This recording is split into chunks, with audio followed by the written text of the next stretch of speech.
Devin Haney tinalo si Floyd Mayweather sa sparring. Ito nga po ang binunyag ni Bill Haney na tatay ni Haney. Sinabi kasi ni Ryan Garcia mga tol noong panahon na nakasama niya si Floyd Mayweather. May pinakita si Floyd Mayweather na video tungkol sa sparring ni Devin Haney versus Tank Davis. Nakita daw ni Ryan Garcia na knockout itong si Devin Haney kay Tank Davis. Iniiwasan kasi mga tol na ilabas yan sa social media, pero binunyag na nga po ni Ryan Garcia. Nabad trip naman itong tatay ni Devin Haney. Dapat ang pinakita daw ni Floyd Mayweather yung sariling sparring laban kay Devin Haney. Natalo daw kasi si Floyd Mayweather kay Haney at dito naisip ni Floyd Mayweather na kailangan na niyang magretiro.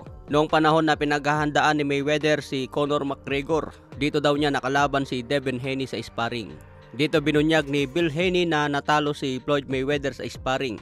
Kaya dito raw naisip ni Mayweather na si Devin Haney na ang susunod at magmamana sa kanya. Kaya hindi na raw bumalik si Floyd Mayweather sa professional fight dahil tinalo lang siya ni Devin Haney. So naniniwala ba kayong mga tol sa pahayag na yan ni Bill Haney? Bata pa si Devin Haney noon at siguradong pinagbibigyan lang siya ni Floyd Mayweather.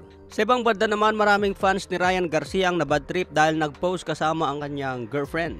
Sabi ng isang fans, hindi daw nila pinalo itong si Ryan Garcia para makita ang girlfriend. Sabi naman ni Ryan Garcia, wala siyang pakialam sa mga tao. Social media daw ito at kailangan mong mag-post tungkol sa iyong buhay. Sa ibang banda naman, Guillermo Rigondeaux will make his bare knuckle boxing debut on May 11. Sasabak na nga po si Rigondeaux sa suntukan na walang gloves. Mukhang delikado si Rigondeaux dito mga tol dahil may edad na siya.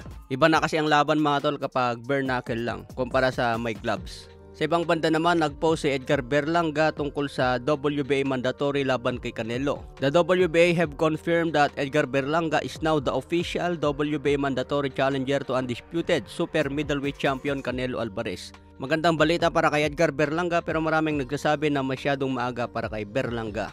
Kulang pa daw sa experience at lalamunin lang siya ni Canelo. Pero may lakas naman si Berlanga mga tol. Malay po natin, gulatin niya si Canelo at tatalunin niya ito sa knockout. Pero sa aking opinion mukhang mahirap dahil napakatigas ni Canelo Alvarez. Sa ibang banda naman, Terence Bud Crawford pwede niyang labanan kung sino ang panalo kay Tim Tszyu versus Kit Thurman. Pwede raw gamitin ni Terence Crawford ang pagiging WBO Super Champion. Kung aakyat ito sa 154 pounds, pwede niya agad labanan si Tim Tszyu. Pwede agad maging mandatory sa WBO.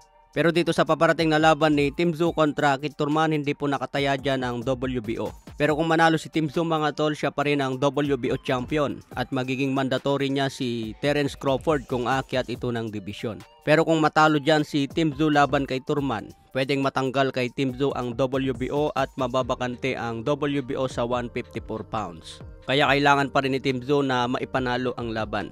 Okay mga tol, laban na lang po natin yung mga latest update. Maraming salamat po.